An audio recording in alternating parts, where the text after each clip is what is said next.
اللہ تبارک و تعالی اس دنیا کے اندر بہت سارے لوگوں کو منصب اور مقام عطا فرماتا ہے۔ بہت سارے لوگ ایسے ہوتے ہیں جنہیں اللہ تبارک و تعالی زندگی میں بڑے بڑے مواقع عطا کرتا ہے۔ وہ چاہیں تو اس موقع سے اپنے ذاتی مفادات حاصل کریں اور چاہیں تو ان اچھے مواقع کو ملت کی، مذہب کی، قوم کی خدمت کے لیے وقف کر دیں۔ کچھ لوگ ایسے ہوتے ہیں کہ جو کسی مقصد کے حصول کی طرف سفر تو کر رہے ہوتے ہیں، لیکن اس کے پیچھے زیادہ تر ان کے ذاتی مفادات کار فرما ہوتے ہیں اور وہ اپنے دنیاوی مقاصد کے لیے، اپنے اور اپنے خاندان کے دنیاوی فوائد کے لیے کوشش کر رہے ہوتے ہیں۔ ایسے لوگ بھی محدود رہ جاتے ہیں، ان کی سوچ بھی محدود رہ جاتی ہے اور کئی دفعہ کچھ تھوڑی دیر کے لیے ان کے نام ابھرتے ہیں اور پھر ہمیشہ کے لیے دب جاتے ہیں۔ کچھ لوگ ایسے ہوتے ہیں جو زندگی کے اندر اللہ کے لیے، اللہ تعالیٰ کی رضا کے لیے، رسول پاک صلی اللہ تعالیٰ علیہ وسلم کی خوشنودی حاصل کرنے کے لیے، دین کی، ملت کی، ملک کی سربلندی کے لیے آگے آنا چاہتے ہیں۔ میرا رب کریم قرآن مجید سورہ حج میں ارشاد فرماتا ہے کہ الذین ان مکناہم فی الارض، کچھ لوگ ایسے ہیں کہ اگر ہم انہیں زمین میں اقتدار دیں، زمین میں اگر ہم انہیں قابو دیں تو وہ کیا کریں گے؟ اقاموا الصلاۃ و آتوا الزکوٰۃ، وہ نماز قائم کریں گے، زکوٰۃ ادا کریں گے، وامروا بالمعروف، نیکی کا حکم دیں گے، ونہوا عن المنکر، اور لوگوں کو بری باتوں سے منع کریں گے۔ وہ دینی، فکری، اصلاحی انقلاب برپا کر دیں گے، نماز کو عام کریں گے، زکوٰۃ کو عام کریں گے، بھلائی کا حکم دیں گے اور برائی سے منع کریں گے۔ اللہ تبارک و تعالیٰ نے ان لوگوں کو جب اقتدار دیا، وہ کون لوگ تھے؟ سیدنا صدیق اکبر، حضرت فاروق اعظم، سیدنا عثمان غنی، حضرت مولا علی رضوان اللہ تعالی علیہم اجمعین۔ اللہ نے جب ان لوگوں کو اقتدار دیا زمین کے اندر، اللہ تبارک و تعالی نے انہیں نبی پاک علیہ الصلاۃ والسلام کی نیابت کے لیے چنا، تو ان لوگوں نے یہ انقلاب برپا کیا، نمازیں عام ہو گئیں، شوق سے لوگ صدقات و خیرات دینے لگے، بھلائی عام ہوئی، برائی کا کلا کما کیا گیا۔ ہمارے ہاں بھی لوگ احتساب کی باتیں کرتے ہیں، ہمارے ہاں بھی لوگ کہتے ہیں کہ میں رشوت خوری کو، کرپشن کو، ناجائز چیزوں کو ہمیشہ کے لیے جڑ سے اکھیڑ پھینکوں گا۔ لوگ دوسروں سے مطالبہ کرتے ہیں کہ یہ سارے کام جائز کریں، لیکن خود اس پر عمل کرنے کو تیار نہیں ہوتے۔ یاد رکھ لیں کہ یہ جو احتساب ہے، یہ انسان کی اپنی ذات سے شروع ہوتا ہے۔ آپ جب نظام احتساب دنیا کے اندر مستحکم کرنا چاہتے ہیں تو اس میں پھر آپ کو اپنی ذات کو سامنے پیش کرنا پڑے گا۔ آج ہم بات کرنے جا رہے ہیں سیدنا فاروق اعظم رضی اللہ تعالیٰ عنہ۔ تو جناب عمر فاروق رضی اللہ تعالیٰ عنہ کا جو نظام احتساب ہے، انہوں نے اس کو گھر سے شروع کیا تھا، اپنے آپ سے اس کا آغاز فرمایا تھا۔ ہمارے ہاں یہ ہوتا ہے کہ جس بندے کے اکاؤنٹ میں اچھے خاصے پیسے ہیں، وہ بل جمع کرانے جائے تو اسے لائن میں نہیں لگنا پڑتا، مینیجر صاحب اسے آگے بلا لیتے، تو وہ بعد میں کیا کہہ رہا ہوتا ہے؟ کہتا ہے دیکھو اللہ نے کتنی عزت دی ہے، مجھے لائن میں نہیں لگنا پڑا۔ بھائی لائن میں لگنا تو آپ کا یہ تھا کہ آپ سمجھتے ہیں کہ سارے مسلمان ہیں، مومنین ہیں، برابر ہیں، تو میں کسی کو تکلیف میں مبتلا نہ کروں۔ جب آپ آگے چلے گئے تھے تو آپ نے بہت سارے لوگوں کا حق مارا تھا، وہ لائن میں جو لگے ہوئے تھے ان کا وقت لمبا ہو گیا تھا۔ آپ نے تو اپنے آپ کو احتساب کے لیے پیش ہی نہیں کیا، بلکہ آپ نے کہہ دیا کہ جناب میرا تو رتبہ اعلیٰ ہے، لہذا یہ میرا حق بنتا تھا، مجھے تو استحکام ملنا چاہیے تھا۔ یہاں بہت سارے لوگوں نے اپنے حق میں چیزوں کو اور رنگ میں پیش کیا۔ سیدنا فاروق اعظم رضی اللہ تعالیٰ عنہ نے اس نظام احتساب کو اپنے گھر سے شروع فرمایا۔ حضرت عمر فاروق رضی اللہ تعالیٰ عنہ اپنے بچوں سے فرمایا کرتے تھے کہ جب میں حکم لوگوں کو کروں گا نا، اپنی رعایا کو، مسلمانوں کو میں کوئی حکم دوں گا تو تمہیں پہلے اس پر عمل کرنا پڑے گا۔ آپ فرمایا کرتے تھے یاد رکھنا، لوگ تمہیں اس طرح دیکھیں گے، لوگ اس طرح تمہیں دیکھیں گے جس طرح گوشت کھانے والا پرندہ گوشت کو دیکھا کرتا ہے۔ چیل گوشت کھاتی ہے تو کیا کبھی اس کو پیغام بھیجنا پڑا ہے کہ تو آجا یہاں گائے مر گئی ہے، بھینس مر گئی ہے؟ خود بخود اس کی نظر ہوتی ہے، وہ پہنچ جاتی۔ جناب عمر فرمانے لگے میرے گھر والوں، میرے بیٹوں، میری بیٹیوں، میری اہلیہ، لوگ تمہیں اس طرح دیکھیں گے جس طرح گوشت کھانے والے پرندے دیکھتے ہیں، لہذا میں جب کسی کو عمل کروں تو پہلے تمہیں اس پر عمل کرنا پڑے گا جب میں کسی کو حکم دوں۔ آپ فرمانے لگے یاد رکھنا، اگر تم نے میرا حکم نہ مانا تو غیروں نے حکم نہ مانا تو انہیں ایک سزا ملے گی، اور اگر میرے گھر والوں نے نہ مانا تو ڈبل سزا ملے گی، تم پر ڈبل سختی کی جائے گی کہ تم نے میری بات کیوں نہیں مانی۔ یہ نظام احتساب ہے۔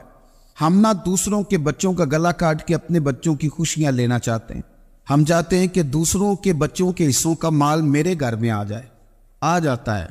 کچھ لوگوں کی سیاست چل جاتی ہے، کچھ لوگوں کا فریب اور فراڈ کام کر جاتا ہے، لیکن وہ گھر روشن نہیں ہوتے۔ ان گھروں میں پیسہ ہوتا ہے پر قرار رخصت ہو جاتا ہے، ان گھروں میں آسانیاں اور وسعتیں تو آ جاتی ہیں لیکن ایک دوسرے کا احترام ختم ہو جاتا ہے۔ سیدنا فاروق اعظم رضی اللہ تعالیٰ عنہ کا یہ طریقہ تھا کہ وہ اپنے بچوں پر سختی کرتے۔ آپ ہمارے ملک میں یہ نظام ہے، موجودہ حکمران ہو یا ان سے پچھلے، بچے سب کے ملک سے باہر رہتے ہیں، یہاں رہتے ہیں تو محلات میں، باہر جاتے ہیں تو بڑی بڑی آسائشوں میں۔ ان کے بچوں کے لیے قانون بھی الگ سے ہیں، قاعدے بھی الگ سے ہیں، اور ہمارے ملک کے اندر تو ایک باقاعدہ پروٹوکول کا سسٹم ہے، اس سسٹم سے گزر کر بڑے بڑے لوگ چلنا پسند کرتے ہیں۔ ہمارے زمانے میں بھی کچھ چیزیں سرکاری ہوتی ہیں خالص، لیکن عجیب نظام ہے نا، ہر چیز کا کرایہ بڑھ جاتا ہے، سرکاری دکان کا نہیں بڑھتا۔ باقی دکانیں 5-6 سال کے لیے ملتی ہیں، سرکاری دکان پہ آپ قبضہ کرنا چاہیں تو پورے 100 سال کے لیے مل جاتی ہے، چونکہ یہ عام عوام کی پراپرٹی ہے تو اس کے ساتھ جو مرضی کو سلوک کرے۔ ایک سرکاری چراگاہ تھی جس کے اندر جانور چرا کرتے تھے، ہمارے یہاں بھی پنجاب میں کچھ جگہیں ہوتی ہیں تو ہم لوگ کہتے ہیں شام لاٹ ہے، سرکاری چراگاہ میں جانور چرا کرتے تھے۔ حضرت عمر فاروق رضی اللہ تعالیٰ عنہ کے صاحبزادے سیدنا عبداللہ ابن عمر رضی اللہ تعالیٰ عنہ نے بھی ایک اونٹ خرید لیا، تو سب لوگوں کے جانور سرکاری چراگاہ میں چرتے تھے، آپ نے بھی اپنا جانور وہاں چرنے کے لیے کھانے پینے کے لیے چھوڑ دیا۔ وہ جب اونٹ آیا تو پتلا تھا، کچھ دنوں کے بعد وہ فربا ہو گیا، طاقتور ہو گیا، موٹا تازہ ہو گیا۔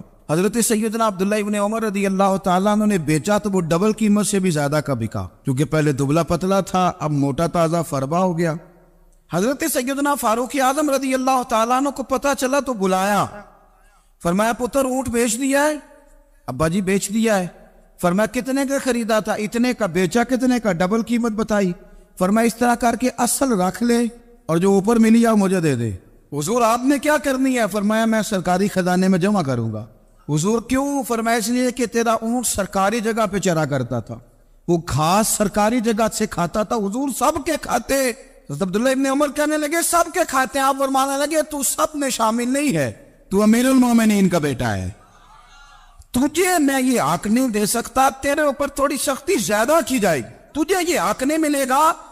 تو اپنے اونٹ کو چونکہ سرکاری چراگاہ میں چرایا کرتا تھا، لہذا تجھے وہ جو اصل رقم یاد جمع کرانی پڑے گی۔ ہمارے تو بچے پہلی بات تو یہ ہے کہ بات ہی نہیں سنتے، یہ سب کے بچوں کی بات کر رہا ہوں، ٹیچر کے بچے ہوں، سیٹھ کے بچے ہوں، پیر کے بچے ہوں، امام صاحب کے بچے ہوں، کسی کے بچے ہوں، پہلے تو سنتے نہیں، اور اللہ خیر کرے اگر آپ کوئی سنانا چاہیں تو فوری طور پر وہ ہوم منسٹری کے پاس پہنچ جاتے، ان کی اماں ان کی وکیل بن جاتی، آپ کہہ ہی کچھ نہیں سکتے، حالات رخ بدل جاتے۔ اس کا نقصان یہ ہوتا ہے کہ ان کو تراشا نہیں جا سکتا، ان کو ہیرے نہیں بنایا جا سکتا، ان کے اوپر کچھ ایسی میل کچیل چڑھ جاتی ہے جو بڑی عجیب و غریب ہوتی۔ اور کچھ لوگ ایسے ہوتے ہیں جو خرابی کرنے میں بھی اپنا کردار ادا کرتے ہیں، خرابی کرنے میں، اور بڑے لوگوں سے منسلک ہونے کے لیے لوگ رستے تلاش کرتے ہیں، رستے۔ میں چونکہ چیزوں کا مطالعہ کرنے کا بڑا شوقین ہوں، تو میری والدہ داخل تھی کئی سال پہلے ہسپتال میں، تو مجھے اس ہسپتال میں کچھ دن رہنا پڑا، ایک پرائیویٹ ہاسپٹل تھا، تو اس میں انہوں نے جگہ جگہ لکھ کے لگایا تھا ملازمین کو بخشیش نہ دیں، ہم ان کو بڑی اچھی معقول تنخواہ دیتے ہیں، سیلری بڑی عمدہ ہے، تو لوگ بخشیش نہ دیں۔ میں نے جو مینجمنٹ کے لوگ تھے ہاسپٹل کی، ان میں سے ایک سے میں نے کہا کہ اگر کوئی بندہ اپنی خوشی سے دینا چاہے تو آپ نے بڑا موٹا لکھ کے لگایا برائے مہربانی ان کو بخشیش نہ دیں۔ اس نے بڑی قیمت، سادہ آدمی تھا پر میری بڑی اس نے مجھے بات بتائی، مجھے نفع ہوا۔ کہنے لگے مولوی صاحب جب کچھ امیر لوگ ہسپتال میں مریض لے کے آتے ہیں تو وہ صفائی والے کو پہلے ہی 500 روپیہ دکھا لیتے ہیں آتے ہی، پھر وہ جیسی آواز دیتے ہیں صفائی والے فٹافٹ اندر آتے ہیں، ان کا کمرہ صاف کرتے ہیں۔ تو سارے تو بیچارے اتنے مالدار نہیں ہوتے کہ آتے ہی پہلے کام والے کو 500 دیں۔ پھر نقصان کیا ہوتا ہے کہ یہ جن کی ذمہ داری ہے بہت ساری ڈیوٹیاں کرنے کی، یہ ڈیوٹی نہیں کرتے، یہ پلٹ کے ان کے طرف دیکھتے ہیں جن کے گھر سے سالن صحیح آتا ہے، ادھر ان کی توجہ زیادہ ہو جاتی ہے، جو نوٹ ان کو زیادہ دکھاتے ہیں، جو پھل لے کے آتے ہیں تو آدھا ان کو دیتے ہیں۔ تو ہم یہ کہتے ہیں یہ کام ہی نہ کرو، یہ اپنی تنخواہ پہ کام کریں تاکہ ہر آنے والے کا درد سمجھیں، ہر ایک کو یکساں یہ سروسز فراہم کریں۔ تو ہم یہ کام کرتے ہیں، ہم ایم پی اے کے اور کسی سے ہمارا تعلق نہ بنے تو ہم جناب اس کے ڈرائیور سے ہی تعلق بنا لیتے ہیں، ہم وہ جو آپریٹ کرنے والا ہوتا ہے ٹیلی فون، اسی سے بڑا تعلق بناتے ہیں، اس کو مٹھائی کا ڈبہ جلدی پہنچا دیتے. تو اسی طرح سے بڑے لوگوں کی اولادوں کو بگاڑا جاتا ہے. حضرت عاصم بن عمر رضی اللہ تعالیٰ عنہ، یہ سیدنا فاروق اعظم کے بیٹے تھے، مصر گئے تو لوگوں کو پتا چلا حضرت عمر کے بیٹے آئے. لوگوں نے تحفے دیے، بڑی بڑی چیزیں آپ کو دی. حضرت عمر کا بیٹا ہے، بڑے گفٹ دیے. تو صاحبزادے واپس آئے تو ان کے پاس بڑے تحائف تھے. سیدنا عمر فاروق رضی اللہ تعالیٰ عنہ نے دیکھا تو فرمایا ادھر لانا تحفے. کہا بھائی لوگوں نے مجھے دیے ہیں. فرمایا تو نے کیوں بتایا تھا کہ میں امیر المومنین کا بیٹا ہوں؟ کہا حضور ان کو ویسے ہی پتا چل گیا. فرمانے لگے پتر یہ تحفے تمہیں اس لیے ملے ہیں کہ تم امیر کے بیٹے ہو، یہ تحفے تمہارا حق نہیں، چونکہ تمہیں اس کرسی کی وجہ سے ملے ہیں اور یہ کرسی مسلمانوں کی ہے، لہذا یہ حق بھی مسلمانوں کا ہی ہے. یہ لا سارے مال غنیمت میں جمع کیے جائیں. آپ اپنے گھر سے جب احتساب شروع کرتے ہیں، اپنے گھر سے، اور یہ یاد رکھیں یہ جو لوگ آتے ہیں آپ کے بچوں کو نوازنے کے لیے، یہ انہیں خراب کرتے ہیں، بگاڑ پیدا کرتے ہیں، یہ عجیب و غریب سی چیزوں میں مبتلا کر دیتے ہیں، بچوں کا نقصان ہوتا ہے. کل کلام پھر جو شاپر اچھا لے کے آئے پیر صاحب کے بچے ذرا اس سے پیار سے ملتے ہیں، نقصان ہو جاتا ہے، یہ دستے نگر ہو جاتے ہیں، یہ لوگوں کی طرف جیتے ہیں، دوسروں پہ ڈیپینڈ کرنے لگتے ہیں. حضرت ابو موسیٰ اشعری رضی اللہ تعالیٰ عنہ نے پہلے تو ایک قلین بڑا سونا تھا، تو آپ نے حضرت عمر کے گھر بھیج دیا کہ چلو ان کے گھر میں ان کی اہلیہ بچھا لیں گی. کہیں سے تحفہ آیا. پھر وہ جس کمرے میں مال غنیمت اور خزانہ رکھا جاتا تھا اس کی صفائی کر رہے تھے تو ایک دینار مل گیا. تو وہ دینار بچے سارے جا رہے تھے تو ان میں سے حضرت عمر کے ایک بیٹے کو چھوٹے کو بلایا اور بلا کے کہا پتر یہ دینار لے لو. حضرت عمر نے دیکھا کہ بیٹے کے ہاتھ میں دینار بھی ہے اور گھر میں قالین بھی ہے. ایک موقع پہ وہ قالین گیا، ایک موقع پر بچے کو ایک دینار دیا. تو حضرت عمر اپنی اہلیہ سے پوچھنے لگے یہ کہاں سے آیا قالین؟ کہا جناب ابو موسیٰ اشعری رضی اللہ تعالیٰ عنہ نے بھیجا ہے. بیٹے سے پوچھا دینار کہاں سے آیا؟ کہا مجھے انہوں نے ہی دیا ہے. آپ نے وہ دینار بھی لیا اور قالین بھی لیا اور اس کو لپیٹا اور جناب ابو موسیٰ اشعری کو بلایا اور اتنے سخت ناراض تھے. فرمانے لگے ابو موسیٰ اشعری سے کہنا میرے پاس پیدل آئے، گھوڑے پہ نہ آئے. اور جب آئے حضرت ابو موسیٰ اشعری تو جناب عمر اتنے ناراض ہوئے کہ وہ قالین لپیٹ کر تو ان کے سر پہ مار دیا. فرمانے لگے پکڑو اپنا دینار، تمہیں پورے مدینے میں میرے بیٹے کے علاوہ کوئی اور نہیں ملے گا جسے تم خراب کر سکو.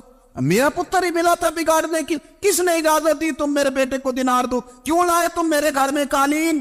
حضرت عمر فاروق رضی اللہ تعالیٰ عنہ فرمانے لگے میں زمین پہ سونے کا عادی ہوں، زمین چٹیل بھی ہو تو رب کا بندہ بن کے سوتا ہوں تو اللہ مجھے آرام اور سکون کی نیند عطا فرما دیتا ہے.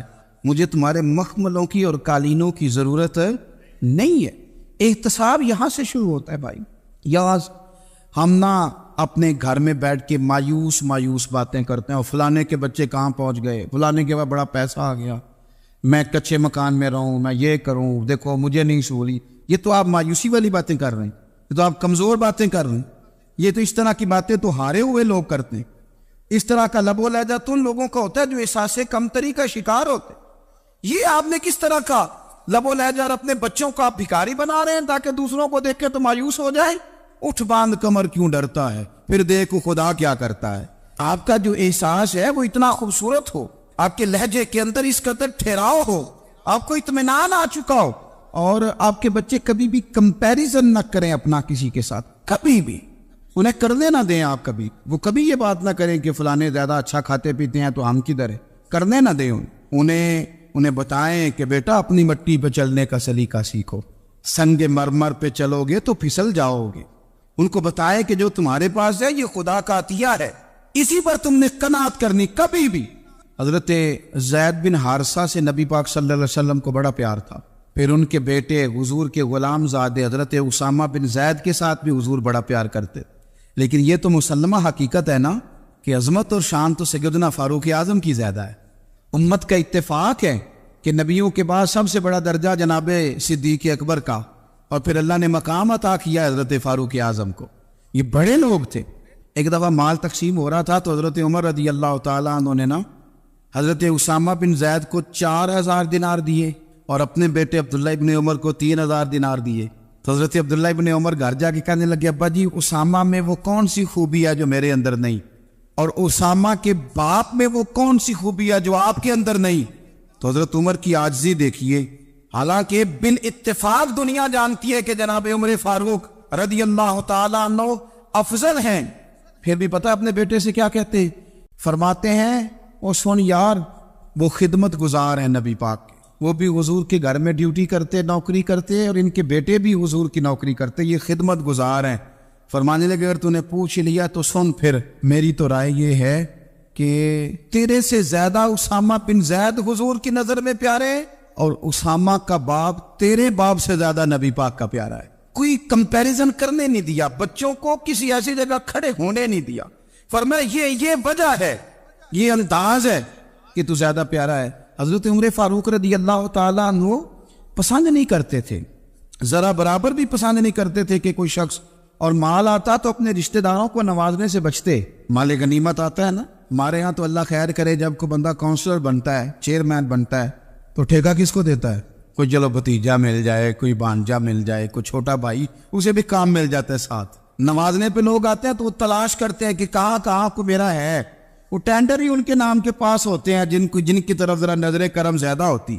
حضرت عمر فاروق مال تقسیم کر رہے تھے تو بیٹی آگے کہنے لگی ابا جی رشتہ داروں کا بھی حق ہوتا ہے، آپ سب کو دیتے ہیں، آپ کے قریب ہی نہیں آتے۔ تو حضرت عمر فاروق نے کیا لفظ کہے، کیا حقیقت ہے، کیا حسن ہے۔ فرمانے لگے پتر یہ مال تیرے باپ کا نہیں، مسلمانوں کا ہے، جب تیرے باپ کا ذاتی مال ہوگا تو اپنے رشتہ داروں کو دے گا، یہ مسلمانوں کا مال ہے، یہ اسی حساب سے تقسیم ہوگا جو عدل کا حساب ہے، جو ترازو ٹھیک ہے۔ فرمایا تو مجھے یہ مشورہ نہ دے، یہ مسلمانوں کا مال۔ یہاں سے نظام میں احتساب شروع ہوتا ہے، یہاں سے انسان آگے بڑھتا ہے، اور پھر کوئی تکلف نہیں کسی پر حضرت عمر کا، کوئی چھوٹا ہے یا بڑا ہے۔ حضرت ابو سفیان رضی اللہ تعالیٰ عنہ سردار رہ چکے ہیں مکے کے، بڑے آدمی، لیکن نظام احتساب میں کوئی چھوٹا بڑا نہیں ہوتا۔ حضرت عمر فاروق مکہ مکرمہ گئے تو لوگوں نے کہا حضور جناب ابو سفیان نے نا گلی میں پتھر رکھے اور بہت سارے لوگوں کو رستوں میں تکلیف ہو رہی ہے، تو حضرت ابو سفیان رضی اللہ تعالیٰ عنہ سے بھی لوگ کہہ دیتے تو وہ بھی اٹھا دیتے، لیکن لوگوں نے چونکہ وہ سردار تھے، بڑے تھے، تو لوگوں نے ان سے کہا نہیں۔ حضرت عمر جب آئے تو کہا تو جناب عمر نے پرواہ نہیں کی، خود آئے جناب ابو سفیان سے کہا یہ پتھر آپ نے رکھے؟ کہا حضور ہاں۔ فرمایا یہ بھی اٹھائیے، یہ بھی اٹھائیے، یہ بھی اٹھائیے۔ جب وہ اٹھا رہے تھے تو حضرت عمر کہہ رہے تھے شکر نہیں اللہ کا کہ عمر کہہ رہے ہیں اور ابو سفیان مانتے جا رہے ہیں، شکر نہیں۔ یہ نظام احتساب ہے کہ بڑا ہو یا چھوٹا ہو، اس کو یہ حق حاصل نہیں ہے کہ مسلمانوں کو وہ کسی تکلیف میں کسی بھی صورت میں مبتلا کرے، کہیں بھی کسی جگہ بھی، اس کو یہ والی اجازت نہیں۔ حضرت سیدنا عمر فاروق رضی اللہ تعالیٰ عنہ۔ پھر ایک اور بات تھی، میں کئی دفعہ یہ بات کہتا ہوں اور مجھے ذاتی طور پر اس کا بڑا تجربہ ہے، کچھ لوگ نا خوشامد پسند ہو جاتے ہیں، بڑی عمدہ تعریف کرتے ہیں، اوئے ہوئے ہو پول باندھتے ہیں پورے، آپ کے پاس آئیں گے تو کہیں گے جناب آپ سے زیادہ اچھا بندہ ہی کوئی نہیں، تو وہ نا آپ سے کام نکلواتے ہیں، پھر وہ کسی دوسرے کے پاس جاتے ہیں تو اسی طرح کا رویہ وہ دوسروں کے ساتھ کر۔ یہ عام لوگوں میں بھی مرض ہوتا ہے، عام لوگوں میں۔ اور بادشاہ وہ بندہ اگر، پھر تو اس کا دل کرتا ہے میں اگر بادشاہ سلامت ہوں تو دو چار بندے دیہڑی پہ رکھ لوں پر میری تعریف ضرور کریں۔ پابندی ہوتی ہے، لوگ یہ کام بڑے شوق سے کرتے ہیں۔ اور شیخ سعدی فرمایا کرتے تھے لکڑی کو گھن کھا جاتی ہے اور بڑے لوگوں کو خوشامد کھا جاتی ہے خوشامد۔ حضرت عمر فاروق رضی اللہ تعالیٰ عنہ اس معاملے میں بھی بڑے مضبوط تھے۔ ویسے مجھے اور آپ کو اچھا کون لگتا ہے؟ ہماری غلطیاں بتانے والا؟ ہمارے ایسا فرمایا کرتے تھے اپنے دشمنوں کی باتوں پر بھی غور رکھو، تمہارے دشمن تمہیں نکھار دیتے ہیں، تمہارے اندر جو کوتاہیاں ہوتی ہیں وہ تمہیں پتہ چل جاتی ہیں کہ یہاں میری اصلاح ہو رہی، ان پر غور کرو وہ کیا کہتے ہیں۔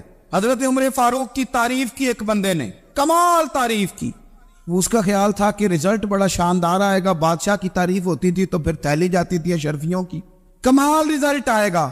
تو حضرت عمر جب وہ پوری کر چکا نا بات تو فرمانے لگے تو خود بھی ہلاک ہوا اور مجھے بھی ہلاک ہی کر دیا ہے، خود بھی تباہ ہوا ہے مجھے بھی تباہ کر دیا۔ کس طرح کی باتیں کر رہے؟ ایک بندہ اور آیا اور اس نے آ کے کہا کہ پوری امت میں سب سے افضل ہے فاروق اعظم آپ ہی ہیں۔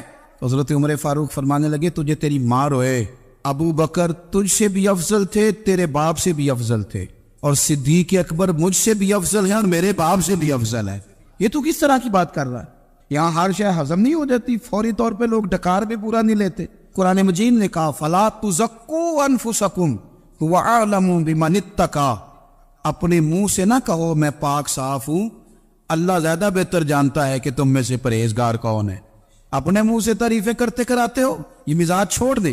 حضرت عمر رضی اللہ تعالیٰ عنہ پسند نہیں کرتے۔ ایک آدمی نہ چلتا تھا وہاں تو بڑا متکبرانہ چال کے ساتھ چلتا، حضرت عمر نے دیکھا، یہاں تک احتساب فرماتے، زمین پہ زور زور سے پیر پٹکتا، چال بڑی اس کی متکبرانہ، لوگ بڑے پریشان ہوتے۔ حضرت عمر نے ایک دن سمجھایا، باز نہیں آیا، اگلے دن پہ درہ نکال لیا، لگائے 4 درے، فرمایا آج کے بعد نہ چلنا اس طرح مدینے میں پیر پٹک پٹک کے۔ اس وقت تو اسے غصہ لگا، لیکن کچھ دیر کے بعد نا جب غصہ اترا تو حضرت عمر کے پاس آیا، کہنے لگا حضور اللہ آپ کا بھلا کرے، آپ نے درے نہیں مارے، آپ نے تو شیطان بھگا دیا جو میرے ساتھ چمٹا ہوا تھا، چمٹا ہوا شیطان آپ نے مجھ سے بھگا دیا ہے۔ یاد رکھیں مسند امام احمد بن حنبل میں حدیث ہے، اللہ کے پیارے رسول صلی اللہ علیہ وسلم فرماتے ہیں جو دنیا میں متکبرانہ چال کے ساتھ چلتا ہے نا، قیامت کے دن وہ اللہ سے اس حال میں ملے گا کہ رب اس سے ناراض ہوگا۔ متکبرانہ چال سے نہیں چلیں گے۔ تو حضرت فاروق اعظم رضی اللہ تعالیٰ عنہ کا یہ طریقہ تھا کہ آپ خیال کرتے، اور پتہ کس طرح کا آپ کا مزاج تھا، فرماتے تھے تقسیم کرو، دوسروں کا بھی خیال رکھو۔ جس طرح بندہ دیوانہ وار نہیں لوگوں کا خیال رکھتا کہ بندہ بگڑے کوئی نہ، دیوانہ وار۔ کچھ لوگ تبلیغ کرتے ہیں رسمی، اور کچھ لوگ ایسے ہوتے ہیں جو لوگوں کی اصلاح میں دیوانے ہو جاتے، ان کی خواہش ہوتی ہے یہاں بھی بندہ ٹھیک ہو جائے، یہاں بھی بندہ ٹھیک ہو جائے، یہاں بھی بندہ ٹھیک۔ کچھ لوگ کڑی نگرانی کرتے ہیں کہ انسان بگڑنے نہ پائے۔ حضرت عمر فاروق رضی اللہ تعالیٰ عنہ نا گوشت والی دکان کے پیچھے جا کے بیٹھ گئے کئی دنوں تک۔ وہ کہنے لگا حضور یہاں کیا ہے؟ فرمایا تو اپنا کام کرنا۔ گوشت والی دکان پہ بیٹھے، کام کر اپنا، نگرانی کرنے لگے حضرت عمر۔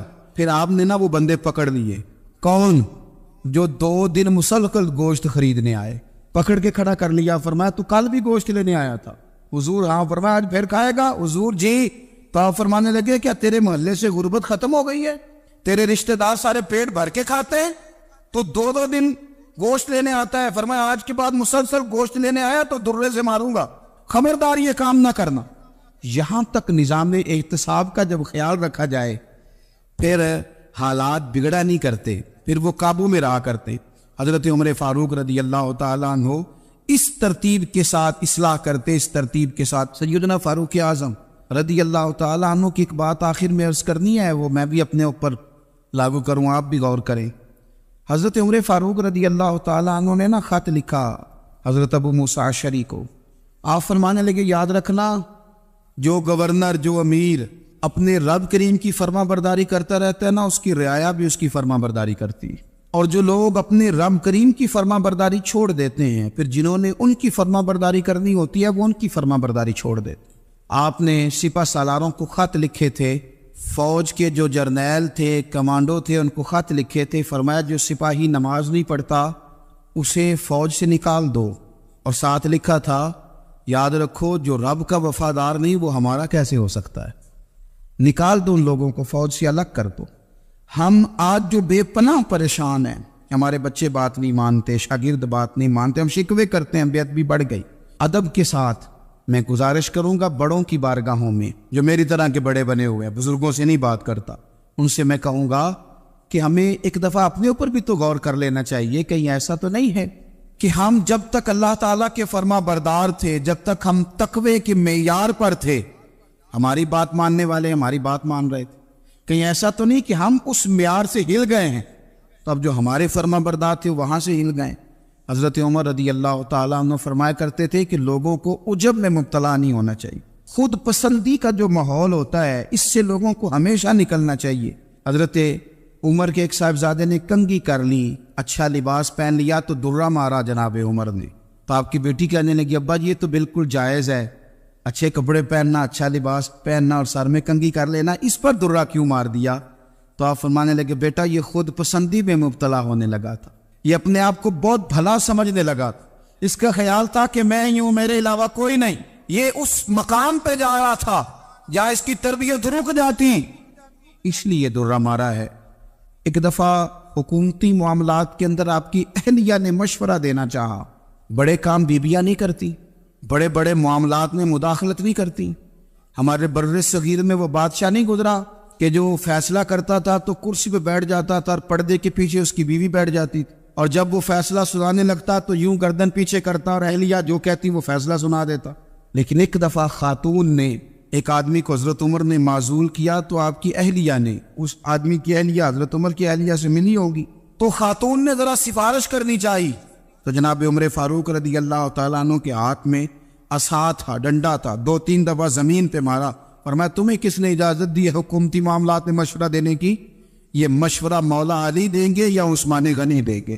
آپ کو کس نے اجازت دی؟ وہ حکومتی معاملات، وہ مسلمانوں کا اجتماعی معاملہ وہ مسلمان دیکھیں، آپ کو اس میں آنے کی اجازت نہیں ہے۔ جو آپ کی ذمہ داریاں ہیں، آپ کے حقوق ہیں، ان پر آپ بات کریں۔ تو بھائی نظام میں احتساب اپنی ذات سے شروع کریں۔ ہماری اولادیں، ہمارے بچے، وہ باہر سے انہوں نے زیادہ اثر نہیں لیا، ہم نے انہیں بتایا ہے کہ ہم بڑے غریب ہیں، ہم بڑے مجبور ہیں، ہم تو بڑے کمزور ہیں، ہماری تو سنتا کوئی نہیں، یہ تو امیروں کا ملک ہے، اس میں تو فلانے کو اہمیت حاصل ہے۔ ان باتوں نے ہمارے بچوں کو کمزور کیا ہے، ان باتوں نے ہمارے بچوں کے دلوں میں احساس کمزوری پیدا کیا ہے۔ آپ ان کو جینا سکھائیں، آپ ان لوگوں کو بتلائیں کہ رب کریم نے جو تمہارے لیے بہتر سمجھا وہ تمہیں اپنے فضل سے بڑا عطا فرمایا ہے۔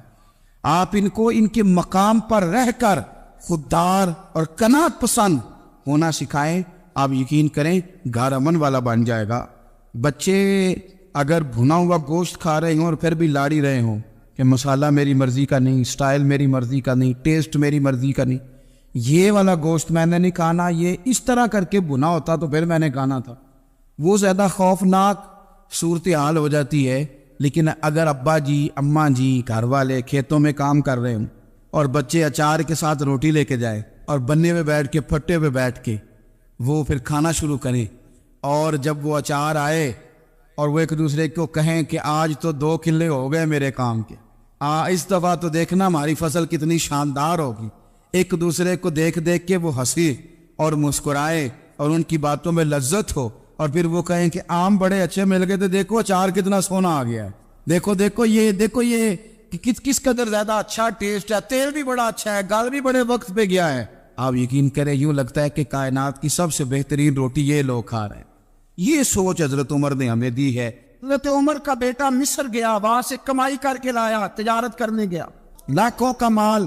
کون سا باپ ہے دنیا میں جس کا بیٹا بعد سے پیسے لے کے آئے تو ابا تفصیل پوچھے کہ بیٹا کہاں سے کمائے، کہاں سے لایا، کتنے ملے، کیوں آئے؟ کون سا باپ تفصیل پوچھتا ہے؟ ابا تو کہتا ہے لا صحیح، اور تعریفیں کرتا ہے میرا بیٹا بڑی کمائی کرتا ہے۔ کبھی پوچھا ہے اس سے کہ ڈیوٹی صحیح دیتا ہے کہ نہیں؟ کبھی پوچھا ہے کہ تو ایمانداری کی روزی لاتا ہے کہ حرام کی کماتا ہے؟ یہ باپ کی ذمہ داری ہے، یہ اماں کی ذمہ داری ہے۔ پھر کہتا ہے بیماری کیسے آ گئی، پریشانی کیسے آ گئی؟ تو نے کبھی سوال کیا اپنی اولاد سے؟ حضرت عمر فاروق رضی اللہ تعالیٰ عنہ کا بیٹا مصر سے پیسے کما کے لایا تو جناب عمر نے بلایا، فرمایا بیٹے اتنی تو تیرے پاس راس ہی نہیں تھی، تھوڑے سے تو پیسے لے کے گیا تھا، اتنی کمائی کیسی ہو گئی؟ اتنے تو پیسے نہیں تھے صاحب، کہاں سے کمائی لائے؟ اس نے کہا ابا جی وہ جو میرے چچا ہے نا مصر کے گورنر، آپ کے دوست، انہوں نے میری مدد کی ہے۔ فرمایا جتنے لوگ گئے تھے سب کی ہے مدد اس نے؟ کہا نہیں صرف میرے کی۔ فرمایا تیرے کیوں کی؟ کہا حضور آپ کے دوست ہے۔ فرمایا چپ کر، حضور انہوں نے مجھے اتنے پیسے دیے، میں نے کاروبار میں ڈالے تو نفع آیا تو میں ان کی رقم دے کے۔ فرمایا خاموش ہو جا، باقی جتنے لوگ گئے تھے سب کی مدد کی اس نے؟ کہا نہیں حضور صرف میری کی۔ فرمایا اس نے تیری مدد نہیں کی، اس نے خلیفہ کے بیٹے کی مدد کی، اس لیے کہ وہ خلیفہ کو اپنے حق میں نرم کر سکے۔ فرمایا آدھا مال تیرا ہے، آدھا مال غنیمت کا ہے، مال خزانہ کا ہے، مسلمانوں کا ہے، اس لیے کہ تو جو وہاں سے مال کما کے لایا ہے وہ اپنے باپ کے خلیفہ ہونے کی وجہ سے کما کے لایا ہے، لہذا رکھ ادھر۔ یا کہتے ہیں کدھر سے آیا، کیسے آیا، کون سا حساب دے، کیا کرے؟ او بھائی حضرت عمر رضی اللہ تعالیٰ عنہ کا اپنی اولاد کے بارے میں یہ رنگ ہے۔ ایک جنگ سے نا خوشبو آئی، خوشبو بڑی مہنگی ہوتی تھی، عرب میں خوشبو آج بھی بڑی مہنگی ہے، وہ زیادہ استعمال کرتے۔ میری باتوں کی سمجھ آ رہی ہے میرے بھائی؟ بڑی مہنگی خوشبو تھی۔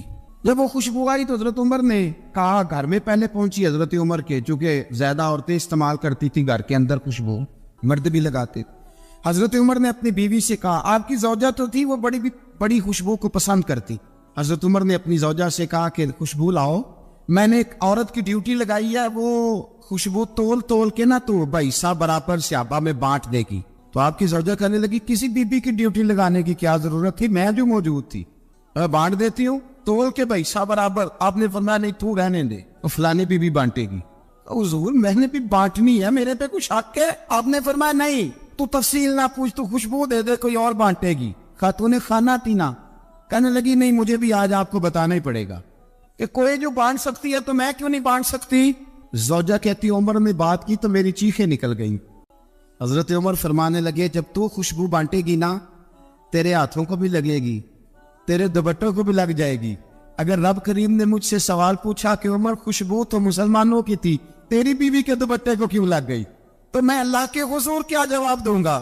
اگر اللہ نے یہ سوال کیا کہ تیری بیوی نے کیوں لگائی، وہ تو حصہ تھا مسلمانوں کا، تو نے تیری بیوی نے کیوں لگائی؟ تو فرمایا میں نہیں چاہتا کہ اللہ کے حضور مجھے اور تجھے باز پرس ہو، لہذا کسی اور کو بانٹنے دے۔ زوجہ روئی اور تڑپ کے کہنے لگی عمر مجھے لگتا ہے صبح قیامت بھی تیری بیوی ہونے کی وجہ سے اللہ مجھے جنت عطا فرما دے گا، تیری زوجہ ہونے کی برکت سے۔ بھائی یہ معیار رکھا، خدا کی قسم ایسا شخص تاریخ میں دوبارہ نہیں آیا۔ اتنا بڑا آدمی، اتنا بڑا شخص، اتنا بڑا آدمی، اور پھر رنگ یہ ہے کہ عمر 22 لاکھ مربع میل کا حکمران، اور کھجور کے درخت کے نیچے مٹی کا ڈیلا لے کے سو گئے ہیں، پرواہ کوئی نہیں، کوئی مسئلہ ہی نہیں۔ 2 غلام ساتھ بیٹھے، ایک روٹی حضرت عمر نے گھر سے منگوائی، تھوڑا سا سرکہ، تو غلام کہنے لگے ہم نے بھی کھانی ہے۔ فرمایا کوئی حرج نہیں، روٹی کو پیٹ بھر کے کھانا ضروری تو نہیں، 3 حصوں میں بانٹ لیتے۔ ایک آدمی آیا ہوا تھا مصر کا رہنے والا ملنے کے لیے، اس نے پوچھا عمر کدھر ہے، تو کہا وہ ادھر جاؤ مسجد میں بیٹھے ہوں گے، اور واپس آیا تو کہنے لگا وہاں تو 3 غلام بیٹھے، ایک روٹی بانٹ بانٹ کے کھا رہے ہیں، لگتا ہے کئی دنوں سے روٹی نہیں ملی۔ کہا 3 غلام تو کوئی نہیں، وہاں 2 ہی تھے، تیسرے تو امیر المومنین تھے۔ اس نے کہا نہیں 3 غلام ہیں، کپڑے بھی ایک طرح کے پہنے ہوئے، بلکہ 2 کے تو پھر صحیح ہے، تیسرے کے تو زیادہ ماڑے ہیں، کپڑے بھی ایک طرح کے، کھانا پینا بھی ایک طرح کا، اور ان کا نشست برخاست بھی ایک طرح کی ہے، لہذا کوئی فرق نہیں۔ حضرت ابو ہریرہ کہتے ہیں میں لے کے آیا، اور جناب عمر کو جب میں نے کچی زمین میں تہمت سمیٹ بیٹھے دیکھا تو میں رو پڑا۔ میں نے اس مصر سے آنے والے کو کہا تو اس کے جلوے دیکھ، اگر اس کی ذات میں اتنا حسن ہے تو محمد عربی کا مقام کیا ہوگا؟ مقام غور۔ 10 محرم کو لوگ دیگے پکائیں گے نا، ہم بھی پکائیں گے انشاءاللہ، یہاں بھی پروگرام ہوگا۔ تو 10 محرم کو جو دیگ پکنی ہے تو ایسا نہیں ہو سکتا کہ 1 محرم کو حضرت عمر کے نام کی بھی کوئی پک جائے۔ اگر امام حسن حسین کے نام کی دیگیں پکے تو جو امام حسن حسین کے سے پیار کرنے والے ہیں، جو امام حسن حسین سے ہم لوگوں نے بھی عجیب رٹا اپنایا ہے نا، ہم لوگ بات کا ایک پہلو دیکھتے ہیں دوسرا نہیں دیکھتے۔ حضرت امام حسن اور حسین کو بھی نبی پاک نے شہید کہا، اور جناب عمر کو بھی رسول اللہ نے خود شہید فرمایا، فرمایا شہید ہے، خود فرمایا اپنی زبان سے کہ یہ شہید ہے، خود میرا عمر شہید ہے، تو ان کے نام کی دیگ نہیں پکنی چاہیے، اس طرف نہیں ہماری توجہ ہونی چاہیے۔ اور اہل بیت نبوی، یہ بات میں پہلے بھی کرتا ہوں آج پھر کرنا ضروری سمجھتا ہوں، اہل بیت کا پیار سن لو کان کھول کے، اہل بیت کا پیار اگر ہمیں کسی نے سکھایا ہے تو سیدنا عمر فاروق نے سکھایا ہے۔ اہل بیت نبوت کی محبت اگر کسی نے سکھائی ہے تو کس نے سکھائی ہے؟ بول کے بتائیے، حضرت عمر نے۔ اہل بیت کا پیار ہمیں حضرت عمر نے بول کر کے سکھایا ہے۔ بھائی یاد رکھے، کسی کی طاقت نہیں تھی دم مارنے کی حضرت عمر کے سامنے، طاقت ہی نہیں تھی، کیسر و کسرا کانپ جاتے تھے، جرأت ہی نہیں کرتے تھے حضرت عمر۔ ہمارے تو تعلقات بڑے ہیں نا غیروں سے۔ حضرت ابو موسیٰ اشعری رضی اللہ تعالیٰ عنہ فرماتے ہیں میرا منشی عیسائی تھا، وہ کاتب کہتے تھے وہ لوگ، میرا حساب کتاب عیسائی تھا، تو فرماتے ایک دن میں نے وہ سارا حساب کتاب لین دین کے حضرت عمر کو دکھایا تو فرمانے لگے جس میں لکھے ہیں اس کو بلاؤ۔ کہنے لگے وہ ضرور مسجد نہیں آ سکتا۔ کیوں نہیں آ سکتا؟ کہنے لگے وہ عیسائی ہے۔ کہتے ہیں حضرت عمر جلال میں آ گئے۔ آپ فرمانے لگے جنہیں رب دور کرتا ہے تم کیوں قریب کرتے ہو؟ جنہیں اللہ دور کرتا ہے۔ فرمایا تم غیروں کو اگر عہدے دو گے تو اپنوں کا کیا بنے گا؟ اگر تم غیروں کو عہدے دو گے تو اپنوں کا۔ ہم نے غیروں کو عہدے دیے تو دیکھا نا اپنے کس طرح کاٹے جا رہے ہیں۔ غیروں کو جو عہدے دے دیے، جرانے سارے غیروں سے روز دعویٰ ہوتا ہے چین ہمارا سجن ہے، چین ہمارا دوست ہے۔ او بھائی دوست ہے تو اس سے کہو نا کہ برما تو تمہاری ایک چھوٹی سی ریاست ہے، چین کے بغیر تو وہ سانس بھی نہیں لے سکتا، اس کو کہو نا اس حکومت پہ دباؤ ڈالے۔ لیکن ہم لوگوں نے غیروں کو عہدے دیے تو اپنے پس گئے۔ حضرت عمر کہتے تھے ذمہ کا ہم ادب کریں گے، ذمہ کافر کا ہم، ایسا کافر جو مسلمان ریاست کو قبول کرے، بدامنی نہ پھیلائے۔ ایک آدمی کو آپ نے دیکھا آنکھوں سے نابینا ہے اور بھیک مانگ رہا ہے، تو حضرت عمر کو نظر آ گیا، فرمایا کون ہو؟ اس نے کہا میں یہودی ہوں۔ فرمایا بھیک کیوں مانگتی ہو؟ کہا جب تک تندرست تھا مسلمانوں کو جزیہ دیتا تھا، بوڑھا ہو گیا ہوں کیا کروں؟ حضرت عمر نے گھوڑے کی پشت پہ بٹھایا، کافر کو گھوڑے کی پشت پہ بٹھایا اور بٹھا کے مدینے لائے. حضرت علی شیر خدا وزیر خزانہ تھے. فرمایا علی اس کا وظیفہ جاری کرو. کہا یہ کون ہے؟ فرمایا یہ یہودی ہے لیکن یہ ہمیں جزیہ دیتا رہا, بوڑھا ہو گیا بیچارہ, بھیک مانگنے پہ مجبور ہے, ہماری حکومت کے اندر رہتا ہے, اس کا پورا وظیفہ جتنا خرچہ اتنا وظیفہ لگاؤ. حضرت علی کہتے میں وظیفہ لگا رہا تھا اور وہ میرے نبی کا کلمہ پڑھ رہا تھا, وہ رسول اللہ کا کلمہ پڑھ رہا تھا. یہ مزاج, یہ نہیں کہ کافر. حضرت عمر نے گورنروں کو خط لکھے تھے کہ زبردستی کسی کو مسلمان نہیں کرنا, جہاں ان کی عبادت گاہیں بنی ہو گرانی نہیں, کوئی مندر کوئی گرجا ضائع نہیں کرنا. اسلام سب کو جینے کا موقع دیتا ہے, پر بے ایمانو ظالمو بدذاتو تمہیں یہ کہتا ہے کہ ہم تمہیں جینے کا موقع دیتے, تم بھی مسلمانوں کو جینے کا موقع دو. امام حسن ملنے, آپ یقین کریں میں جب اس واقعہ کو پڑھتا ہوں تو میرا دل جھوم جاتا ہے. میں کہتا ہوں یار ڈاٹا ہونا اپنی جگہ پہ, عشق ہونا اپنی جگہ پہ, انسان کا باوقار ہونا اپنی جگہ. جہاں کھڑے ہونا تھا وہاں یہ کھڑے ہوتے تھے, اور جہاں جھکنا تھا وہاں یہ. ان لوگوں میں اقبال نے کہا تھا تیری نگاہ ناز سے دونوں مراد پا گئے, عقلِ غیاب و جستجو عشق حضور و اس طرح. جہاں اگر آیا ہے سامنے کیسر و کسرا تو عمر جیسا دلیر کوئی نہیں, اگر سامنے آیا ایران کا بادشاہ تو عمر جیسا تگڑا کوئی نہیں, اگر آیا ہے سامنے غسان کا بادشاہ تو عمر جیسا عادل کوئی نہیں. لیکن اگر علی کا بیٹا آیا ہے, اگر فاطمہ کے لال پارے آئے ہیں, تو پھر فاروق اعظم سے جیسا محب کوئی نہیں, پھر ان سے جیسا پیار کرنے والا کوئی نہیں. اندر بیٹھے ہیں جناب عمر, اندر تنہائی میں کچھ وزیروں سے گفتگو ہو رہی ہے, میٹنگیں جاری ہے. آپ کے بیٹے ملنے آئے جناب عبداللہ ابن عمر, ابا جی ملنے آئے. بات ٹھہرو, بات کر رہا ہوں, کوئی نہ اندر آئے. صاحبزادہ باہر کھڑا ہے. تھوڑی دیر گزری تو امام حسن بھی آ گئے. کون آئے؟ آپ کو عجب ملے گا امام صاحب کا نام لینے سے, وہ سردار ہے جنتیوں. حسن تیری نسل پاک میں ہے بچہ بچہ نور کا, تو ہے نور تیرا سب کرانا. امام حسن آئے تو حضرت عبداللہ ابن عمر کو دروازے پہ کھڑے دیکھا. امیر المومنین کہاں ہیں؟ کہنے لگے حضرت عمر کے بیٹے. کہنے لگے وہ اندر بیٹھے, کچھ میٹنگ ہو رہی ہے, اور انہوں نے کہا کوئی اندر نہ آئے, لیکن آپ جانا چاہے تو چلے جائیں. تو انہوں نے کہا جب آپ باہر کھڑے ہیں تو مجھے کوئی اتنا ضروری کام نہیں, اور ابھی زور کی نماز تھوڑی دیر میں ہوگی, میں مسجد میں مل لوں گا امیر المومنین سے. یہ بات کہہ کے امام حسن چلے گئے. یار اتنی بڑی بات نہیں تھی, اور میرے استادوں کا بیٹا بھی آئے تو کہا ٹھیک ہے جی وہ سوئے ہوئے, کوئی غرض نہیں یار میں ٹھہر کے آ جاؤں گا, کوئی بڑی بات نہیں تھی. دیکھا جائے تو بڑی بات نہیں تھی, پر بات بہت بڑی تھی, اس لیے کہ یہ خالی حسن نہیں, یہ حسن ابن علی ہے, یہ حضرت فاطمہ کے لخت جگر. حضرت عمر باہر نکلے, عبداللہ ابن عمر سے پوچھا کوئی آیا تو نہیں؟ تو کہا حضور امام حسن آئے تھے. تو کہا پھر شہزادے کو اندر کیوں نہیں بھیجا؟ کہا میں نے کہا تھا. وہ کہنے لگے اگر امیر المومنین مصروف ہیں تو میں ظہر میں مل لوں گا. حضرت عمر رونے لگے. فرمایا بیٹے تو نے اچھا نہیں کیا. پھر مسجد نہیں گئے, سیدھے امام حسن کے دروازے دستک دی. امام حسن باہر آئے. کہا شہزادے آئے تھے تو ملے کیوں نہیں؟ تو امام حسن کہنے لگے حضور آپ کا اپنا بیٹا دروازے پہ کھڑا تھا, اور منع بھی کیا تھا آپ نے, تو میں زور میں مل لیتا. حضرت امام حسن فرماتے جوش جذبات میں جناب عمر نے سر سے پگڑی اتار دی. جوش جذبات کہنے لگے حسن میرے بیٹے کا اور آپ کا کیا مقابلہ؟ کیا اس کی ماں کا نام فاطمہ الزہرا ہے؟ کیا اس کی نانی کا نام خدیجہ الکبریٰ ہے؟ کیا اس کے نانے کا نام محمد مصطفیٰ ہے؟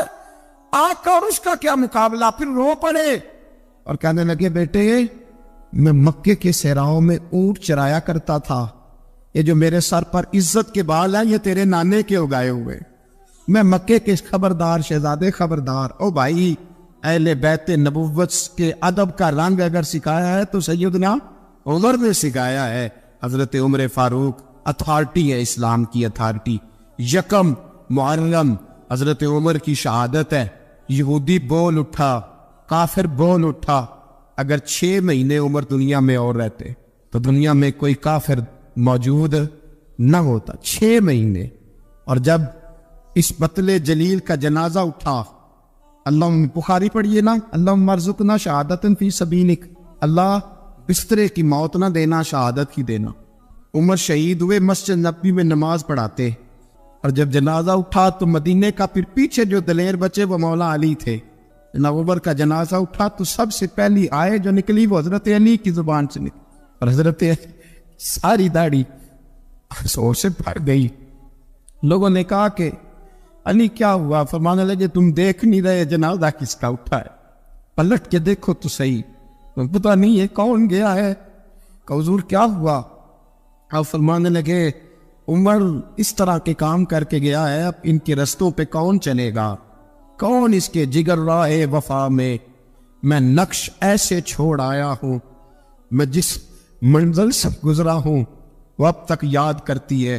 حضرت علی حضرت عمر کے جنازے پہ کھڑے ہو کے کہتے ہیں اللہ مجھے اس طرح کے عمل کرنے کی توفیق دے جس طرح کے عمر کر کے گیا۔ میرے بھائی قتل عزیز، قتل حریت، حضرت عمر رضی اللہ تعالیٰ عنہ جو اپنی زندگی انقلاب والی گزار کے گئے۔ عمر جب دنیا سے گئے تو 80 دینار کا قرضہ تھا، 22 لاکھ مربع میل کا حکمران، اور اپنے بیٹے سے کہنے لگے بیٹے کوشش کرنا تیرے خاندان والے مل کے میرا قرضہ اتار دے، میری قبر پہ بوجھ نہ رہے، اور اگر خاندان والے مدد نہ کریں تو میرے دوستوں سے بات کرنا، وہ مدد نہ کرے تو پھر علی سے بات کرنا۔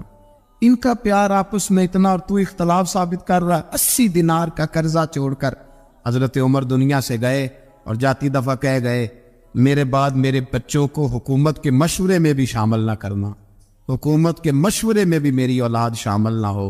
اتنا بڑا شخص اتنا بڑا رنگ دے کے یکم محرم کو جب عمر فاروق کا وصال ہوا تو بیٹے سے کہنے لگی اماں عائشہ سے جا کے کہو میرا بھی نبی پاک کے روزے میں دفن ہونے کو دل کرتا ہے۔ ایک قبر کی جگہ ہے اماں جی نے اپنے لیے رکھی ہے، بخاری یا بخاری۔ حضرت عائشہ کے پاس صاحبزادے گئے، کہنے لگے اماں جی عمر کو زخم لگ گیا ہے، حالت بڑی پریشانی والی ہے۔ وہ کہتے ہیں اگر اماں اجازت دے۔ سید عائشہ رو پڑی، فرمانے لگی کہ وہ اپنی قبر کی جگہ تو نہیں نہ کسی کو دیتا، پر عمر نے کمال ہی بڑا کیا، اسے کہو جاؤ گنبد خضرا میں قیامت تک جو مصطفیٰ پہ اور ابو بکر پہ سلام پڑے گا وہ تجھ پہ بھی سلام پڑھ کے جائے، جاؤ میں نے جگہ دی۔ حضرت عمر فاروق رضی اللہ تعالیٰ عنہ مدینے کی گلی سے گزر رہے ہیں، امیر المومنین ہے، مدینے کی گلی سے گزر رہے ہیں، ایک گھر کے اندر سے بچیوں کے رونے کی آواز آئی، بچیاں رو رہی ہیں، اور بچی اپنی ماں سے کیا کہتی ہے؟ کہتی اماں ابو بکر تو اب انتقال کر گئے، حضرت عمر کا پہلے دن ہے خلافت کا، اب ہمارا کیا بنے گا؟ ابو بکر تو وصال کر گئے۔ حضرت عمر فاروق رضی اللہ تعالیٰ عنہ نے رونے کی آواز سنی، دروازے پہ دستک دی، کہا بیٹو کیا بات ہے؟ تو بچیاں کہنے لگی عمر ہمارے ابا جی ہماری 10-15 بکریاں ہیں، تو ہمارے والد صاحب ان کا دودھ دھو کے بیچا کرتے تھے، گزارا ہو جاتا تھا۔ جس دن ابا جی فوت ہوئے تو اس دن سے لے کر ابو بکر صدیق روز عصر کے بعد آیا کرتے تھے، ہماری بکریوں کا دودھ دھو کے دیتے تھے، کچھ ہم پیتی تھی کچھ بیچ لیتی تھی، گزارا چلتا تھا۔ جس دن ابو بکر صدیق خلیفہ بنے تو ہم نے جا کے کہا ابو بکر اب کون دودھ دھوئے گا؟ تو سیدنا صدیق اکبر رضی اللہ تعالیٰ عنہ نے فرمایا بیٹے پہلے تو میں مرضی سے خدمت کرتا تھا، اب تو مصطفیٰ کی امت کی نوکری میری ڈیوٹی بن گئی ہے، تو میں آؤں گا۔ بچیاں رو رہی ہیں، حضرت عمر کو بتاتی ہے، کہتی ہیں ابو بکر چلے گئے ہیں تو ہم پریشان ہیں، یتیم ہیں، لوارث ہیں، بھائی کوئی نہیں، کون آئے گا، کون دیکھ بھال کرے گا؟ حضرت عمر فاروق گھٹنوں کے مل زمین پہ بیٹھ گئے، ان چھوٹی چھوٹی بچیوں کو سینے سے لگایا، فرمانے لگے میں ابو بکر کا کیا کروں، میرے لیے رستے بڑے مشکل کر گیا ہے، میں اس کے کس بادشاہ وقت ہو کے وہ غریبوں کے گھروں میں آ کے ان کی بکریوں کا دودھ بھی دھوتا تھا، امیر المومنین ہو کے یہ رنگ بھی تھا، اور میں بیٹیوں فکر نہ کرنا، جب تک عمر زندہ رہے گا، عمر آتا رہے گا، یہ نوکری کرتا رہے گا۔ کوئی دن بیتے تو حضرت عمر فاروق کو یاد آیا مدینے میں ایک بوڑھی اماں بھی رہتی ہے جس کا کوئی گھر کا کام کرنے والا نہیں، اور جس بی بی کا کوئی بال بچہ نہیں، اور آنکھوں سے بھی وہ نابینی ہے۔ حضرت ابو بکر صدیق رات کے سناٹے میں جایا کرتے تھے، اس کے گھر میں جھاڑو دیتے تھے، یہ بادشاہ ہے، اس کی فقیری کا رنگ دیکھو، اس کو کنویں سے پانی بھر کے لا کے دیتے تھے، اور یہ لفظ آپ سنیں گے تو حیران ہو جائیں گے۔ اس بوڑھی اماں کے لیے نا ایک کونے میں گھر میں دور بار سینے میں ایک جگہ کھود دی تھی جہاں وہ بی بی پخانہ اور پیشاب کرتی تھی۔ امیر المومنین حضرت ابو بکر صدیق رات کو جاتے تھے اور اس کا وہ پخانہ وہاں سے اٹھا کے باہر پھینک کے آیا کرتے تھے۔ اس عورت نے پیغام بھیجا کہ عمر سے کہو میری بھی ڈیوٹیاں تو نہیں سر انجام دینی ہے۔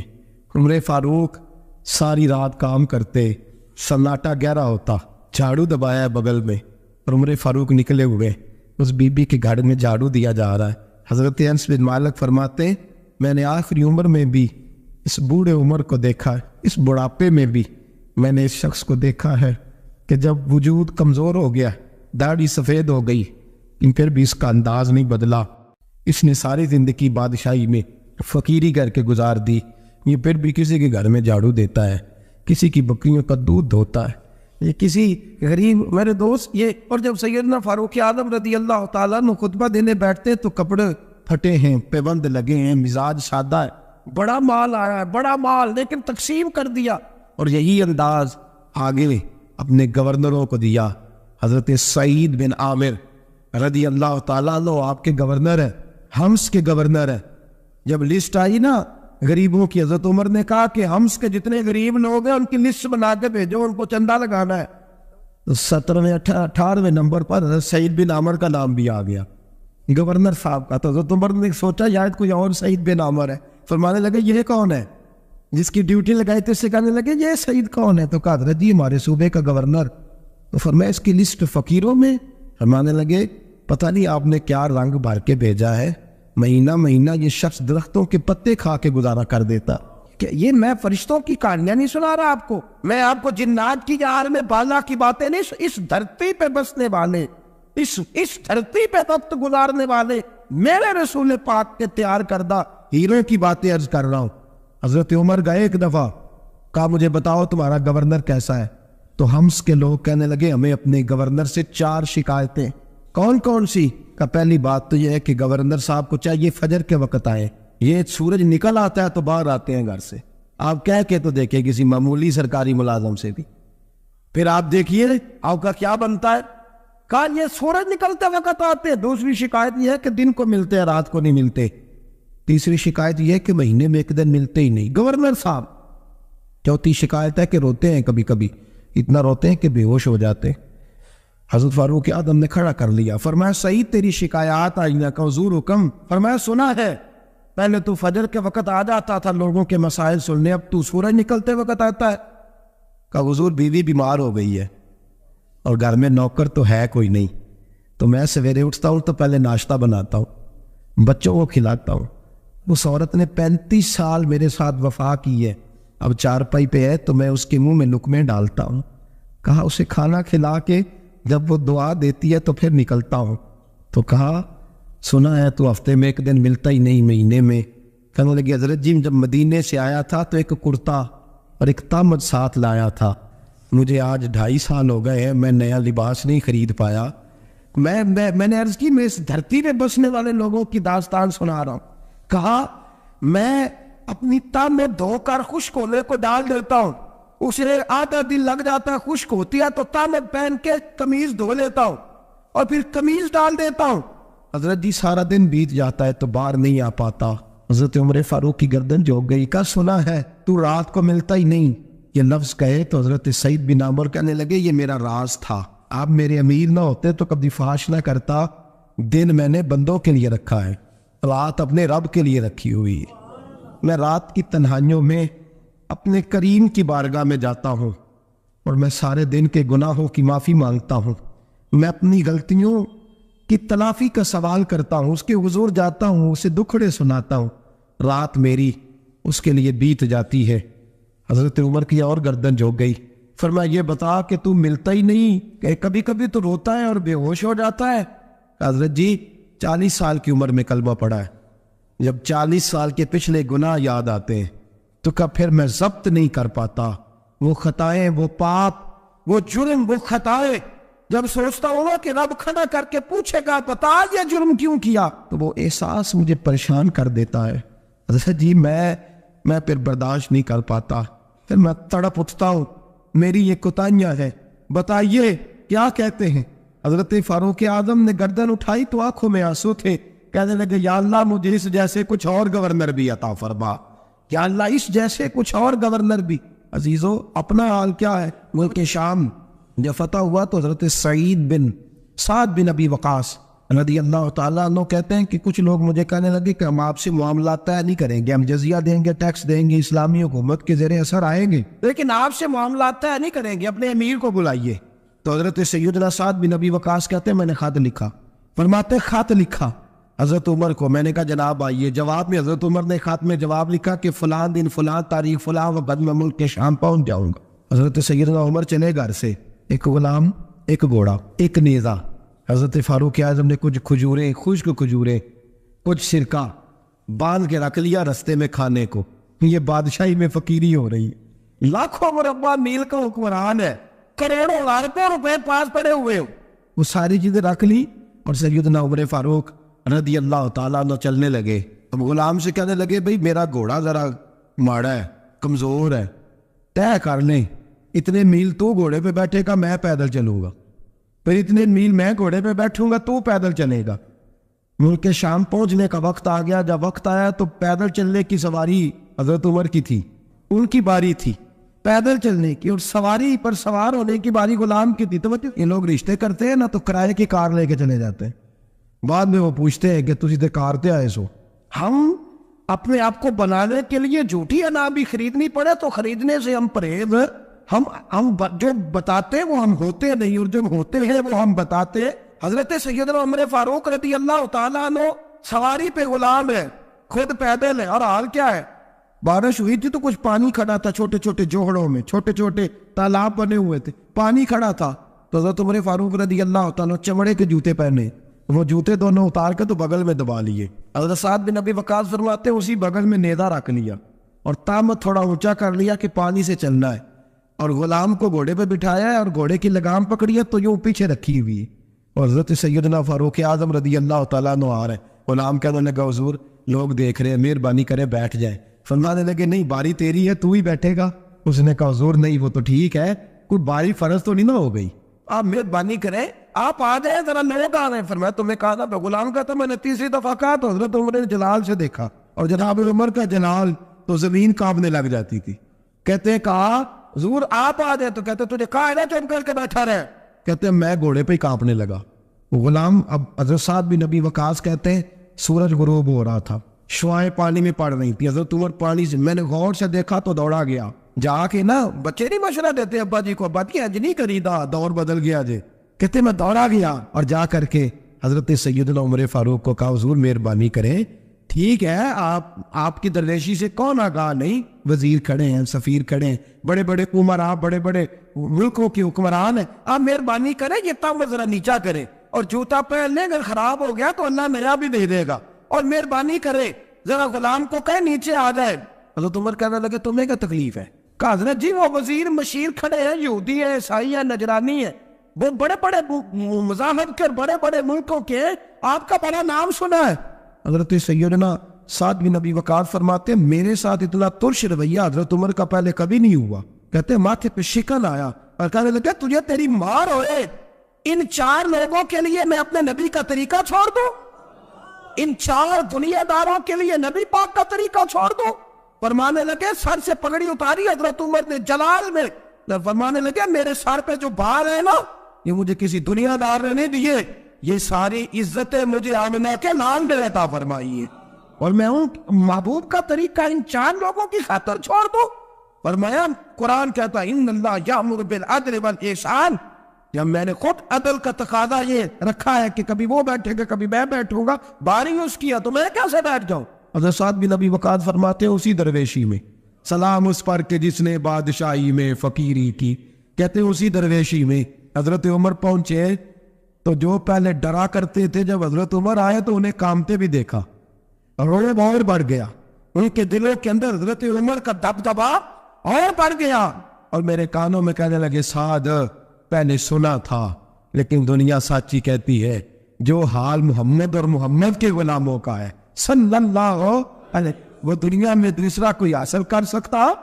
آج ہمارے پروٹوکول، ہمارے دبدبے، ہماری انا پرستیاں، ہمارے دعوے، ہمارے طریقے، میرے عزیزوں لوگ ہمیں آ کے مثال دیتے ہیں، کہتے ہیں یورپ کی فلاں گلی میں یہ ہوتا ہے.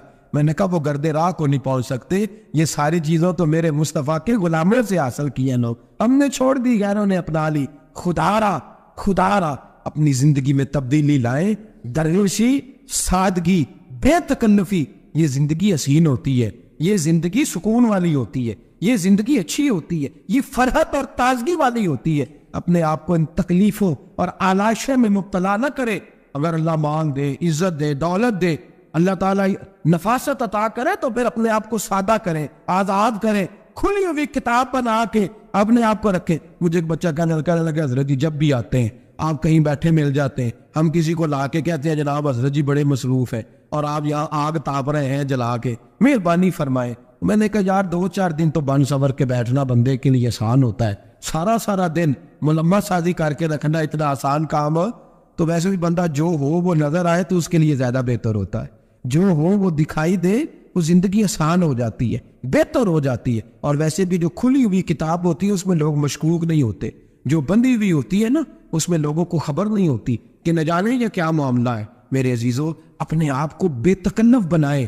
بے تکلف سے مراد یہ نہیں کہ جیسے بے تکلفی ہم نے ایک غلط چیز کا نام بے تکلفی رکھ دیا ہے کہ جو آدمی بات بات پہ ٹھٹھا کرے، بات بات میں مذاق کرے وہ بے تکلف ہوتا ہے۔ یہ تو بے تکلفی اسلام اس کو پسند ہی نہیں۔ بے تکلفی سے مراد یہ ہے کہ جھوٹی انا نہیں بنائے، جھوٹے معاملات اپنے گرد نہیں اوڑے۔